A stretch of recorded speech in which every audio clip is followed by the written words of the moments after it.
Good day kapadyak! Sa video natin ngayon, checkin natin itong Sagmit Sprocket Expander. O tara!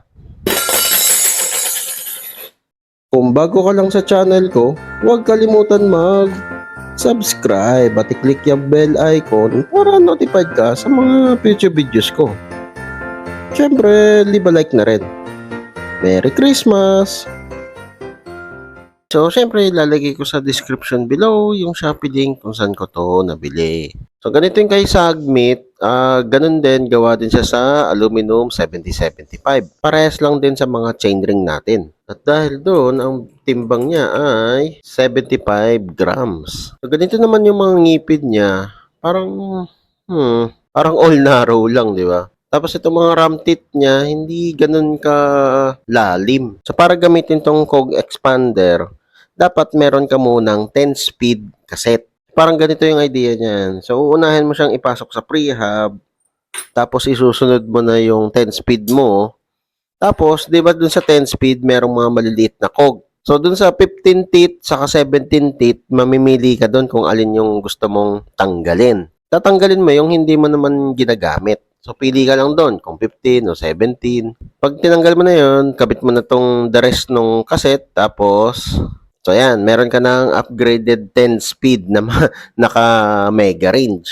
Talagang trip mong gumamit nito, merong iba't ibang sukat yan. So, meron tayong 40 teeth, 42 teeth, 44, saka 46. Kukunin mo lang yung 40 saka 42 kung naka 36 teeth ka na 10-speed cassette. Kung naka 40 teeth naman yung 10-speed cassette mo, pwede mo nang kunin yung 44 saka 46. Para yung shifting mo, smooth pa rin. Hindi siya yung sobrang laki yung talon. Yun yung purpose nito, parang pang-upgrade lang ng existing moong 10-speed. Pang ano na rin, pang dagdag forma, di ba? Kung magkaiba kulay, saka gawa sa alloy, mas maganda tignan, saka magaan ng konti. Pero subukan natin sa 9-speed. Gawin nating 10-speed yung 9-speed. So, meron tayo ditong 12-speed ready na Hassens Pro 7.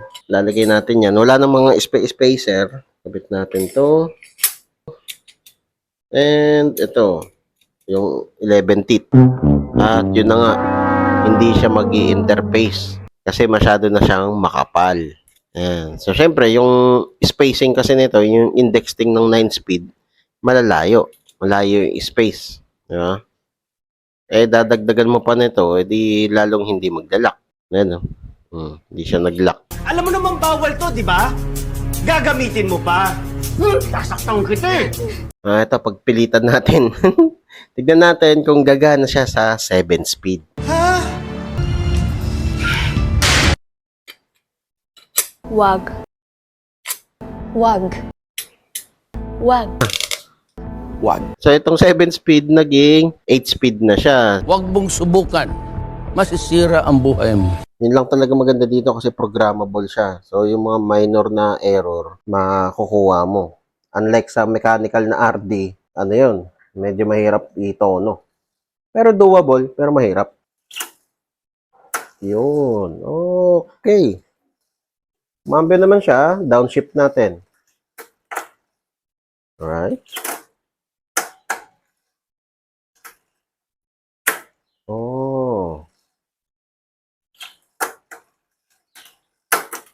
Okay. So, yun ang napapansin ko dito. Inconsistent yung shifting niya. Medyo hirap din yung kadenang mag-interface sa kanya. Yan o, yan o. Yan, katulad niyan o. Nakaangat na siya.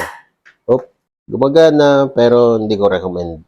Bleh. Part score ko dito guys ay 2/10.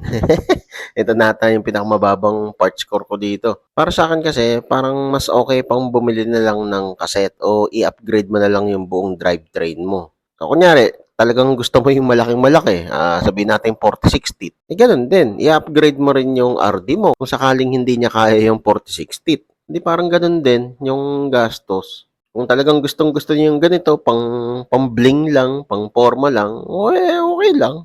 Kaya, kung nagustuhan mo itong video na to, leave a like. O kung may katanungan ka pa, kung may gusto kang idagdag, comment down below lang. Okay. So, yun lang. Ayos. Whee! O kapadyak, kung na-enjoy mo itong video na to, leave a like at i-share mo na rin sa mga tropa pips mo. makakatulong ito sa channel.